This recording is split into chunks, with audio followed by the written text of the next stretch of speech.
Hey guys, welcome to Web City Lab.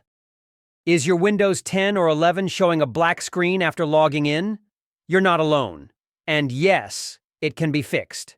In this quick guide, I'll walk you through simple steps to get your desktop back without reinstalling Windows. Let's fix this. Number 1. Press Windows plus Ctrl plus Shift plus B, then you will hear a beep sound. This will restart your graphics card and solve the black screen problem. Number 2. If your black screen problem is still not resolved, then you can use this method. Press Ctrl-Shift-Escape, then click on Run New Task, then type explorer.exe and click on OK. Hopefully, this will resolve your black screen problem. Number 3. If that doesn't work, let's check the display driver. Press Windows X and then select Device Manager. Then click Display Adapters, then right-click on Intel R, Iris R, XC Graphics.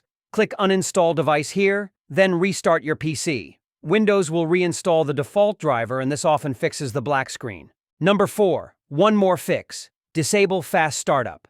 First, open the control panel. Now find and click on Power Options. Click on Choose what the power buttons do here, then click on Change Settings that are currently unavailable here.